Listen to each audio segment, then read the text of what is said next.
Hey folks, Erick Stakelbeck here. Welcome to the Watchman Newscast live stream. Going a little bit later today because I just wrapped production of a brand new TBN special airing tomorrow night. That's November 8th, Wednesday, November 8th. Israel under fire, a hostage crisis update. Please tune in tomorrow night at 9:30 p.m. Eastern time. Again, I just wrapped it, and we interview the families of several hostages who are being held in the bowels of hell underneath Gaza right now in that subterranean terror network. These are powerful, powerful testimonies from the families, from the loved ones of the hostages in Gaza right now. It's a call to action. You will see how to pray for these hostages. Remember, some 240 hostages still held in Gaza by Hamas terrorists. Now, today marks, as I just pull up our chat here, I want to see what you guys are saying. Apologies, 1 second. Today marks, hard to believe, folks. Today is November 7th. What does that mean? That means it has been 1 month Getting started since. There we go. Now I can see the chat. We've got thousands with us, thousands more before we're done. Today marks the 1 month anniversary of the carnage of October 7th, the most heinous terror attack in Israel's history and the biggest massacre of the Jewish people since the Holocaust. 1 month, hard to believe. Today's November 7th. That was October 7th. So some 30 days, we've had 240 Israeli hostages, women, children, toddlers, babies, the elderly, Holocaust survivors, dragged into Gaza at early morning, October 7th, literally dragged out of their beds by a demonic death cult known as Hamas, modern Nazis just wearing different uniforms. 30 days. So we thought this was the time, as the world seems to be forgetting, right? Much of the world, it was only 30 days ago, yet much of the world seems to have moved on not only from October 7th, but moved into the Hamas column and is actually advocating for Hamas, as we see an explosion, unprecedented since World War II, an explosion of anti-Semitism here in the United States, in Europe, and across the West. It's happening right now in real time. The narrative changed that quickly, and we warned about this in the immediate aftermath of October 7th. Right now, we said at the time, the world's sympathy, much of the world's at least, still seems to be with Israel, but watch how that flips and how it changes when Israel strikes back, when Jews dare to defend themselves. The world doesn't like strong Jews. The world likes Jews as victims.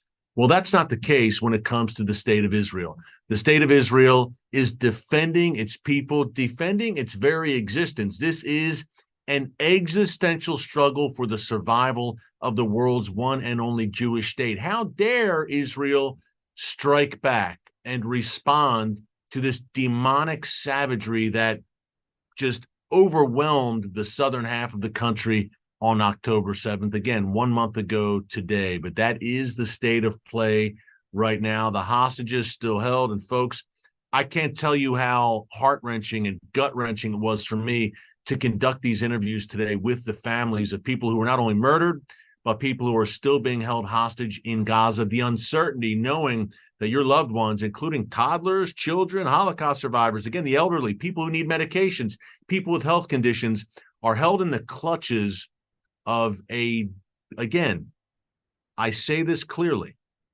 a death cult. That's exactly what Hamas is. Again, in a subterranean city beneath the city, largely beneath Gaza City, this network of tunnels that has been described as a spider web underneath Gaza City, interconnecting, stretching some 300 miles and at least 1,500 tunnels. We're not giving up hope here on the Watchman for these hostages, not at all. God's arm is not too short, and God Almighty still sits on the throne. And towards the end of the newscast today, I want to give you two examples of miraculous hostage rescues from the Bible that occurred in the land of Israel. One I've shared already, but there's another one involving King David and his mighty men that you'll want to hear as well. You will leave this live stream today encouraged, I promise you. Speaking of the hostages, Prime Minister Netanyahu gave a nationally televised speech today, Tuesday, November 7th, in which he said a few important things. Number one, he said, we are reaching into Gaza deeper than ever before. He confirmed what we've been saying here in the newscast over the past week, that Israeli forces have now completely encircled Gaza City, which is the capital of Gaza, Hamas's capital, Hamas's main power base. So Israel, number one, Netanyahu said, has encircled Gaza City. Number two, he said that Israel has eliminated, quote, thousands of Hamas terrorists thus far over the past month. Now, Hamas is generally believed to have some 30,000 to 40,000 foot soldiers. If thousands already were eliminated, that means Israel is making major progress and that includes many Hamas military and terror commanders, folks. Key point there, as Israel's airstrikes continue to bombard Hamas terror targets, yet also as Hamas rockets continue to bombard areas of Israel. We had rockets, sirens today in central Israel, not far from Tel Aviv. So Hamas still retains the capability to inflict harm on Israel as well and to launch rockets from Gaza. Although Israel has carried out at this point thousands of airstrikes over the past 30 days, the ground operations in full swing, and Hamas is paying a very heavy price. Its leadership is reportedly cut off as well and isolated and surrounded in those tunnels beneath Gaza. In particular, folks, the Al-Shifa hospital, we've been sounding the alarm on this for weeks now, that Hamas's main command and control is beneath a hospital. That's right. Hamas, the brave jihadis, the brave mujahideen, as President Erdogan of Turkey called them last week, they're freedom fighters, according to him, not terrorists. Well, these brave supposed freedom fighters intentionally stationed their headquarters, their command and control centers, their rocket launchers among civilians, as they willfully and gleefully use Palestinian civilians as human shields. Some have called this a double war crime, in that Hamas is intentionally targeting Israeli civilians. At the same time, they're using Palestinian civilians as human shields. That's right now. That's in real time. That's happening, folks. The world has moved on from October 7th, and the world is trying to recast Hamas as freedom fighters, not just people like Erdogan, by the way, who's a radical Islamist, but others in the West, the so-called enlightened academics, including right here on our college campuses in the United States. No, Hamas, they're freedom fighters. This didn't occur in a vacuum, they say. Israel, in their words, they're not going to say this out loud. Some will, actually, but some aren't. They're couching it differently, folks. But they're basically saying Israel provoked this and Israel had it coming. You can't blame Hamas. That has been the approach by many right here in the West. Welcome to Western civilization circa 2023. It ain't what it used to be, needless to say, but we can't give up. We must continue to fight the good fight of faith, and not have a spirit of fear about all this, but of power and of love and of a sound mind. Now, you might say, what's all this Bible talk? Yes, this is a news channel, but coming to you from a Christian biblical perspective. And we believe that sets us apart in our analysis and commentary right now, in our news and in our breakdown of the situation and the state of play. If you like what you're hearing, be sure to subscribe and click the notification bell so you get alerts every time a new video is posted, so you can join us here every single day for such a time as this. That goes without saying, right? For the kingdom. Watchmen and women on the wall for the kingdom. That's what it's all about at the end of the day. So join us every day here. We'd love to have you here as subscribers. And the more folks we have joining us, the more YouTube will blast these videos out around the world so we can get the message out. It's never been more crucial. The world needs to know, for instance, that Hamas, yes, its command and control center is not only under, its main one in Gaza City is not only under a hospital, but Israel has uncovered over the past several days Hamas rocket launchers next to playgrounds and next to other civilian areas. Surprise, surprise. Now, I ask you this, that if Israel supposedly, and the Israel Defense Forces, this is a nation, a military force of war criminals, according to Israel's critics. This is a nation that is perpetrating a genocide right now in Gaza, even though, number one, a mini genocide was committed in southern Israel 1 month ago on October 7th, the worst massacre of the Jewish people since the Holocaust. And number two, these same critics have accused Israel of genocide for years now in Gaza. I ask you how the population of Gaza, if it's a genocide and the Palestinian people are being forcibly and intentionally eliminated by Israel, then why does the population in Gaza continue to grow and grow and grow every year? Interesting. Funny how that works, because when a people is genocided, usually that people disappears or is on the road to disappearance. I'm sad to say, but that's how it works. When we throw that term around, genocide, the Jewish people know a thing or two about genocide. Let me tell you.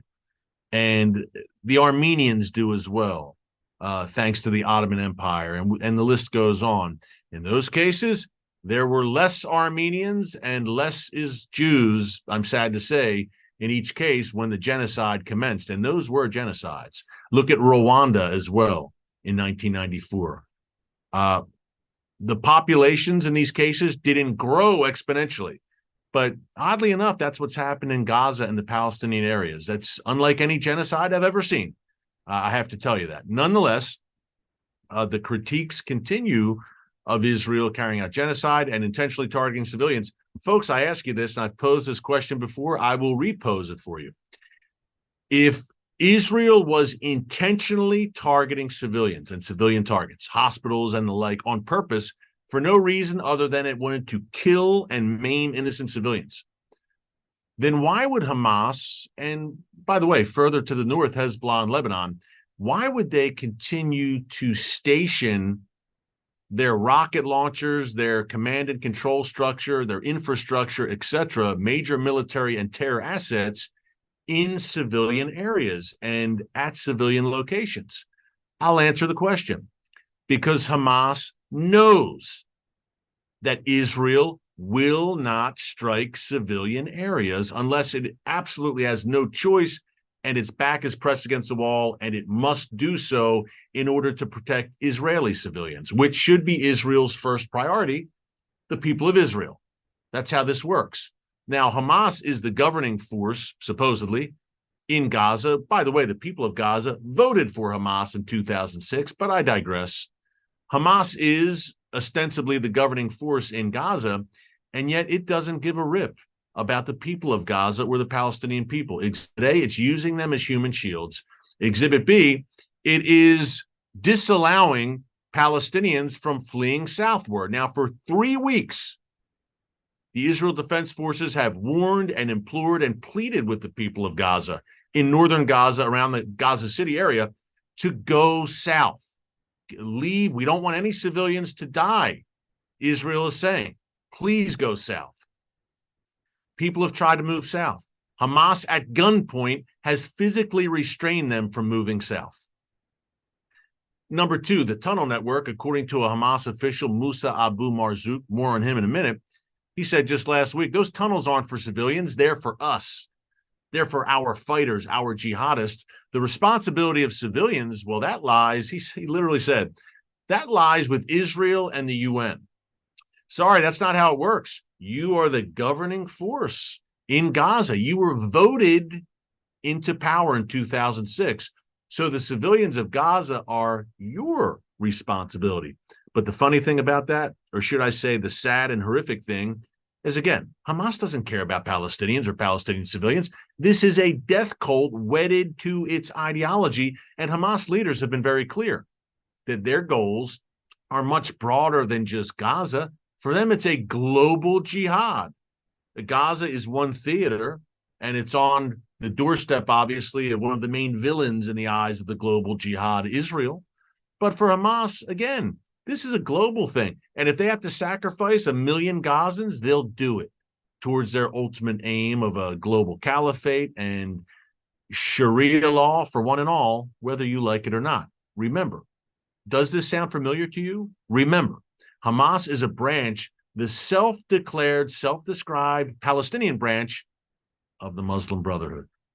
But again, why would Hamas, if Israel was targeting civilian areas intentionally, why on earth would Hamas put their most valuable assets there? They wouldn't. They know that Israel won't do that.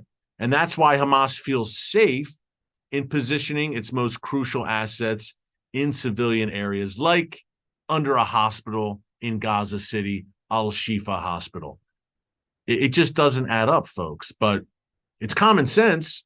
But we live in times when common sense is not so common. Welcome to 2023. There's a genocide being waged for years.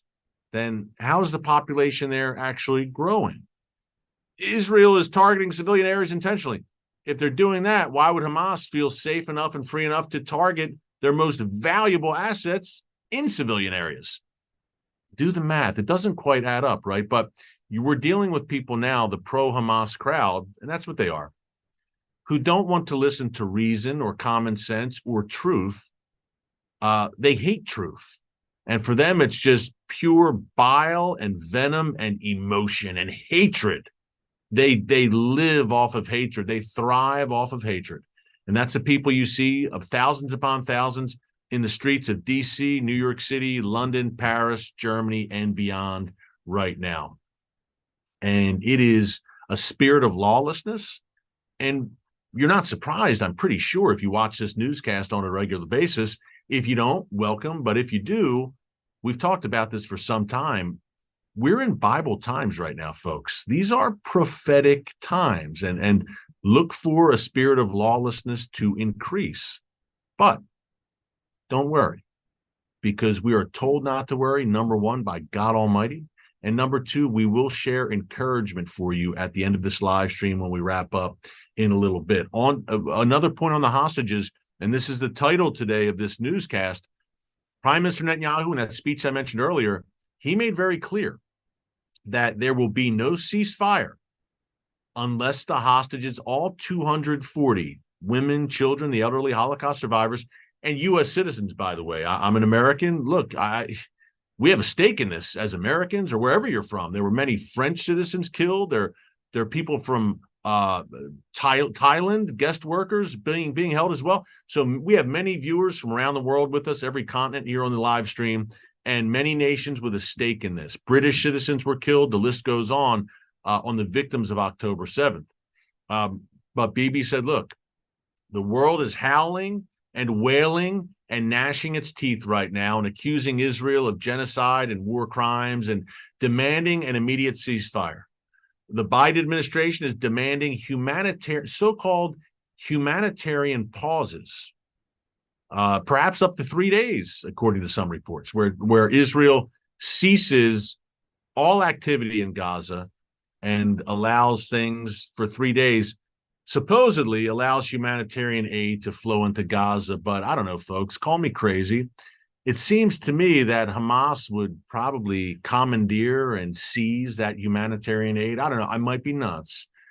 But I look at the fact that Hamas is hoarding all the fuel in Gaza right now towards its war machine and its terror efforts against Israel, and not letting the average Gazan receive fuel. So what makes you think when international aid flows in that Hamas wouldn't hoard that as well? Or do you trust Hamas to be honest and reasonable brokers and even-handed and to bless the people of Gaza and to show any sort of concern or empathy whatsoever for the people there who are suffering due solely to Hamas and its evil actions and the jackboot that it has on the throats of the people of Gaza that must be removed now, forevermore, and forever. This death cult must be crushed. You may have seen the images today of Gazans marching south, finally, literally waving white flags, literally saying, hey, we want no part of this. We don't support Hamas. We want out. Many do support Hamas. Again, Hamas was voted into power in 2006, but many do not support Hamas, obviously, and they want out. And they're marching south. You might say, well, I thought you said Hamas has them at gunpoint. Oh, they did. Hamas was physically restraining people from fleeing south. But right now, Hamas has grown a bit preoccupied with the Israel Defense Forces, who are eliminating Hamas terrorists left and right in Gaza. So I'm not so sure Hamas has the bandwidth right now to continue to restrain people who are fleeing south. Hamas right now is fighting for its survival. And Israel is completely committed to destroying Hamas. That seems very clear, to the point, as I mentioned, Prime Minister Netanyahu is resisting any and all calls for a ceasefire. And of course, until the hostages are released. Why would you let Hamas off the hook? And I'd like to hear your thoughts on this. I truly would. Have you ever heard it? By the way, have you heard of anything in modern warfare, anything like this, where the world is demanding that Israel provide humanitarian aid to the very entity that it's fighting against? It's insane. But Israel is held to a different standard than the rest of the world. I said before, the world is obsessed with Israel. What I mean by that, just to clarify, is there is a demonic obsession among many in the world with Israel, an unhealthy, negative obsession, meaning these people are anti-Israel. It's that sort of negative, demonic obsession with Israel. Because someone asked me about that, what I meant by that, and I thought it was pretty clear, but just to clarify, in case you didn't get it, there's a demonic obsession by the radical left, by the neo-Nazi types, by radical Islam, of course, by the UN, with Israel. And so Israel, this tiny nation the size of the state of New Jersey, is held to a completely different standard than the rest of the world. Now, why is that? Someone asked me that recently. Why Israel? Why such a focus on Israel? Why, in her words, and she said it, man, why is the world so obsessed with Israel? Israel's every move, and the world is always piling on Israel, she said, and calling Israel out and holding Israel to impossible standards. This nation that was miraculously reborn in 1948, that has had to struggle for survival for those 75 years since, every day. And it's thriving against all odds because it's a miracle of God. And that was my answer to my friend. I said, look, why Israel? Why always Israel at the center of the world's attention? Because this is God's land. And these are people, the people who hate Israel hate God. And I say that without hesitation. You might say, wow, that's quite a statement. If you hate what God loves, then you might have a problem. And these are folks at the end of the day who hate the God of Israel, who hate the God of Abraham, Isaac, and Jacob. They hate the God of the Bible.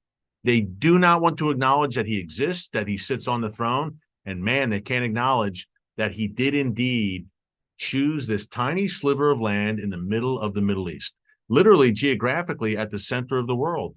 Very tough for them to wrap their heads around that and admit that, because at the end of the day, this is a spiritual battle. That's why, look, many times, folks, I go on secular networks as well, and I talk about issues, and I can do it from a secular perspective all day. I can do that.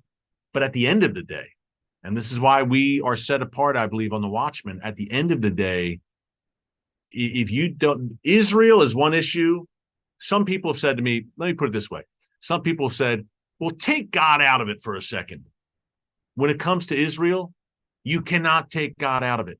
The Bible, God's word, is essentially the history of Israel up until the time of Jesus, and the history of the Jewish people up until the time of Jesus, essentially, writ large. So no, when it comes to Israel, this is one issue you can't take God out of. One of a few, but Israel, I think that's pretty undeniable. Yet people try to do that, and people come at this from a purely secular perspective. And by the way, Israel wins the secular argument as well. Number one, as an American, at least from my perspective, look, I consider Israel the first line of defense for Western civilization. If Israel goes down, we all go down. Don't kid yourself. Where would the jihadists come next? Will they stop at Israel, pack up their bags, and go home? I think not. Number two, Israel is a scientific, technological, medical powerhouse, punching far above its weight in every area, an innovation nation, amazing things happening. Number three, Israel is a place that has freedom. It's a democracy. It's an open society. It's there's not a more diverse place on earth than Israel. No doubt. And by the way, you want democracy? Israel held 5 elections in 4 years. That's democracy. That's pretty much the epitome of it, of free and fair elections. So those are all from a purely secular perspective, reasons to support Israel. But then you have the ultimate trump card in that God said so in terms of why to support Israel. Okay, we want to move on. We have the BB comments, no ceasefire. And by the way, Israel's President Isaac Herzog echoed those thoughts in a meeting, or a conversation, I should say, with U.S. Vice President Kamala Harris today. Herzog said, no, we're not doing that. And folks, I want to hear your thoughts on this. I know my thoughts. If Israel agrees prematurely to a ceasefire and allows Hamas to live to fight another day, more Israelis will die. More of all kinds of people, including perhaps Americans, will die as well, because not only will Hamas be emboldened and empowered, but Iran, Hamas's benefactor, its sponsor, Hezbollah, the Houthis, and other Iran-backed terror groups will be emboldened. They will smell weakness. They will say, Israel didn't have the guts to finish the job, and they were hamstrung with one hand tied behind their back by the United States, which also doesn't have the guts to finish the job. That is the message that will be transmitted if Israel does not finish the job here, and if it agrees to a premature ceasefire. Do you disagree with me? Am I crazy to think that? Or what do you think? Do you think Hamas will change its spots and have a sudden change of heart if it is allowed to live to fight another day? Perhaps you do. Would love to hear your thoughts. Leave a comment here. We've got a very active chat going on right now. By the way, wanted to mention that we still have to the north. Yesterday, we reported here. And again, if you miss any of our newscasts, you can check it out in our archives. Wanted to mention to you that there were 30 rockets launched yesterday out of southern Lebanon. There were 20 more launched today, again, by Hezbollah out of southern Lebanon. Again, Israel struck back. I want to read to you how they struck back real quick. Give me 1 second, folks. Let's see here. They are responding. Look, as we reported yesterday, I'm just looking up on my phone real quick. I had an article pulled up here. Here we go. Israel has been responding. At least 50. I read today 63 Hezbollah terrorists have been killed, and this isn't an all-out war on the northern front. But that we talk about multiple fronts, folks. That front is open up north. It's open. Let's be honest. Not open all the way, but it's open, and there's daily exchanges and fighting when Israeli soldiers and mostly Hezbollah terrorists are being killed. Today, the IDF, its fighter jets struck Hezbollah sites in southern Lebanon in response to Hezbollah rocket fire on northern Israel earlier in the day. The sites included a weapons depot, rocket launching positions, infrastructure, and sites where other Hezbollah technological means, interesting, are stored. And lastly, the IDF says it struck a Hezbollah anti-tank guided missile cell that was preparing an attack earlier today. And that seems to be Hezbollah's weapon of choice these past 30 days, the guided anti-tank missiles, and of course, the rockets and missiles, which Hezbollah has a huge stockpile of, at least 150,000. Quick reminder, pointed at every inch of the world's one and only Jewish state. Now, two things to mention before we get out of here. And we'll be back to you tomorrow with a very strong show tomorrow. But number one, we talk about Lebanon, and that makes me think, and we're talking about the rise of anti-Semitism. And concurrent, simultaneous to that rise in anti-Semitism, we have a horrific rise in anti-Christian persecution, bigotry. The numbers of Christian martyrs in the past, since the 20th century, basically, since the dawn of the 20th century, and in particular into the 21st century, we've seen more Christian martyrs, people who've laid down their lives for Jesus, than at any time in human history, including the earliest days of the church, and yes, including the days of the Roman empires and empire, and when the Roman Colosseum was in full swing with Christians being thrown to the lions. Today is worse in terms of, number one, sheer numbers, and number two, the geographical reach. This is to the four corners of the earth we are seeing this. That's why I believe our special tonight is so important. It is called Heroes of the Faith. It airs tonight. That's Tuesday, November 7th at 8 p.m. Eastern Time on TBN. You can watch it on TBN and on the TBN app. Now, Daniel, our trusty producer, I believe we have a quick trailer, quick 30-second promo for tonight's special and why you need to watch it. Take a quick look. Welcome to a TBN special featuring some of the greatest unsung heroes of the Christian faith. Tyndale had completed translating almost the entire Bible when the government at the time decided that they weren't going to have it. And so they arrested him. Jesus wasn't a powerless victim. He was a powerful sacrifice. And they went to their graves believing that. This is the true story of men and women whose sacrifice resounds throughout the ages and into the very halls of heaven. Folks, I believe this is a powerful show. Again, it airs tonight. One of the most important shows I've done, I believe, to highlight this because, hey, look, where I'm at in the United States, a very prosperous nation still, and Christians, for now, have freedom of worship and some great thriving churches here. And I think oftentimes people in the West, in their comfort, lose sight of their brothers and sisters overseas who are paying the ultimate price for following Jesus. So this will drive that home, and it will also let you know that we are not immune here in the West. And we've talked about this on previous newscasts, how Christians here in the United States are more and more, I don't want to say under the gun literally, but certainly being targeted in other ways by the radical left and the secular left in particular, and the globalist types. So look for that to increase. And that's why you should look to this show tonight for some encouragement and to be more educated about this issue, to inform your family, your friends, your coworkers, your neighbors. You don't need to be a news junkie, folks, or know every aspect of what's going on in the Middle East and with Christian persecution, etc. But I believe you owe it to yourselves, your kids, and your grandkids to be informed in these Bible times in which we are living and to not be caught unaware. That's tonight, 8 p.m. Eastern time on TBN and the TBN app. Check it out, 8 p.m. Eastern, Heroes of the Faith. And we could use some of those right now, right? Okay, last thought here, Hamas's leaders. Where are they? You might say, well, they're in Gaza, aren't they? They're under Gaza City. You said, Stakelbeck, they were under Al-Shifa Hospital. Yes, some, including a man some call Hamas's bin Laden, Yahya Sinwar. Israel has vowed to kill him. I'll just be as blunt as possible. They said, we're going to kill this man.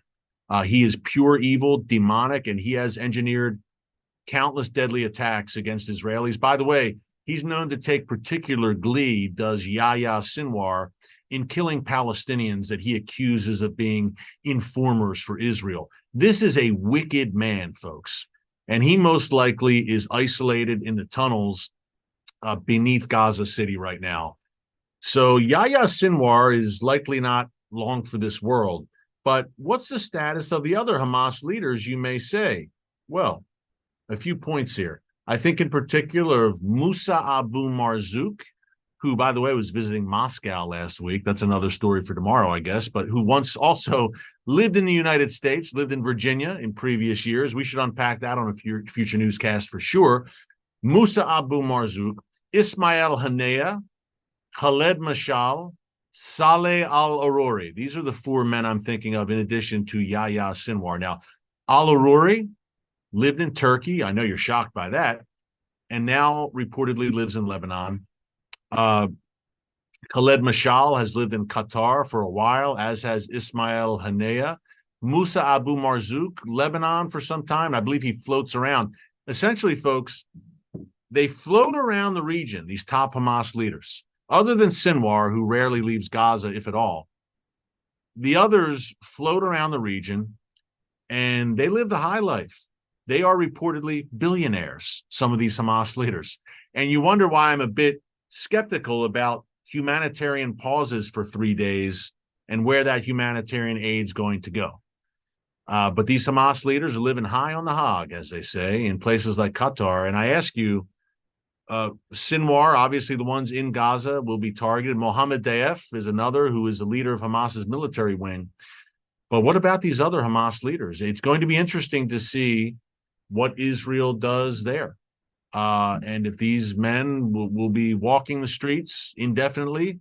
But just so you know what Hamas is really all about, and the brave, brave martyrs of Hamas, the Hamas leadership, who are sending Palestinians to die in Gaza while they live in luxury in Qatar and other places across the Middle East. You can't make this stuff up, but you need to know that as well.